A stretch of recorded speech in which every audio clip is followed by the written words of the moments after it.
My name is Suzanne Bryan and welcome to my YouTube video. In this video I'm going to demonstrate how to blend 2 skeins of yarn into a project worked in the round. There are times when you're going to be working large projects like a sweater in the round. Let's say this is part of the sleeve of a sweater in the round where you're going to be using more than one skein for the project. And you will like to blend the hand-dyed yarns. You know, hand-dyed yarns, often the skeins, no 2 skeins are exactly the same. There are slight differences between them, and you don't want to just work with one skein then suddenly change to the next, or you'll have a definite color shift in your work. So ideally, you work with 2 skeins at a time and rotate them, and that's what this video is about. Now, there's 2 ways that you can rotate the yarns. One is you can twist them when you make the color change. My color change is happening right here. You can see the green stitches go over to here and then the blue here. So this is where I've been changing color.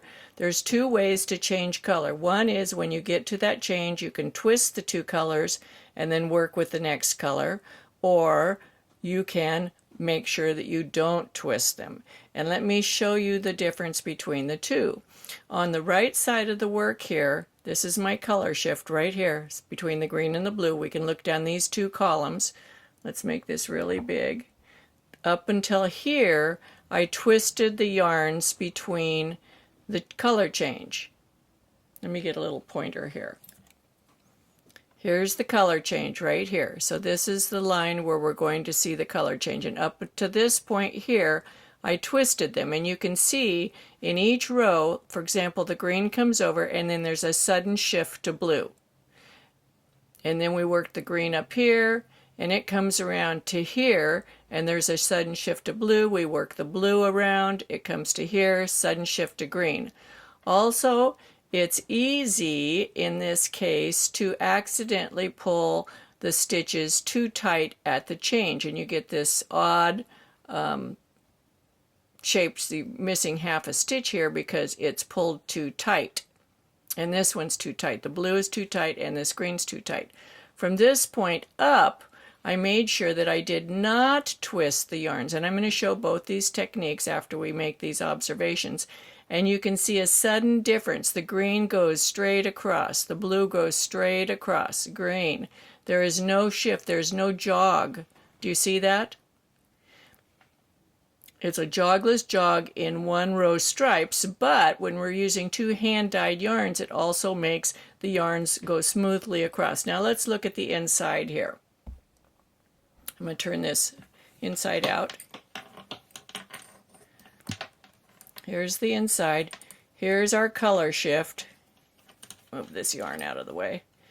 Here's where we have green and blue. Here's where we were twisting the yarns.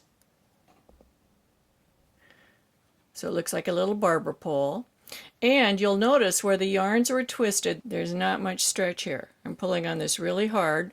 If you pull out, could just move over to the edge, you can see these rows have a lot of stretch. But right where the color changed, there's very little stretch. But let's move up here where I did not twist the yarns. It has the equal amount of stretch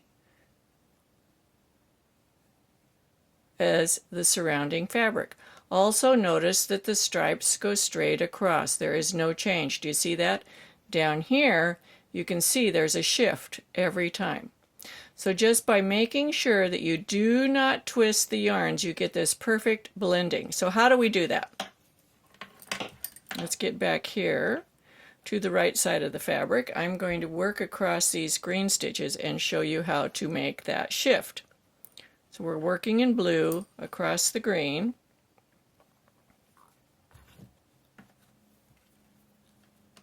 I'm working on 2 circular needles. You can do this in magic loop or DPNs, whatever your preferences are.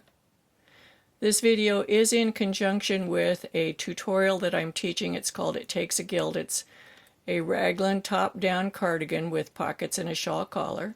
Okay, here we are at the last green stitch, and it has the loose yarn attached with it, the working yarn. So we're going to work that stitch with the blue. Now you can notice that the green stitch got all loose because it's not attached to anything. you're going to take the blue yarn and drop it to the right, being very careful to not cross over the green yarn. So the blue yarn is going this way. The blue yarn's over here. The green yarn's here. They're not going to cross. Now we want to tighten that stitch up, the green stitch, so that it's the same as the surrounding stitches. And then we'll just continue knitting in the green. That's how you work it without crossing it. Now if you were going to cross it, which I hope you don't, but I want to show you why, you would work up to the last stitch of the blue. You have your blue, then you would take the blue yarn and you take it over the top of the green and pick the green up from underneath. That is crossing them.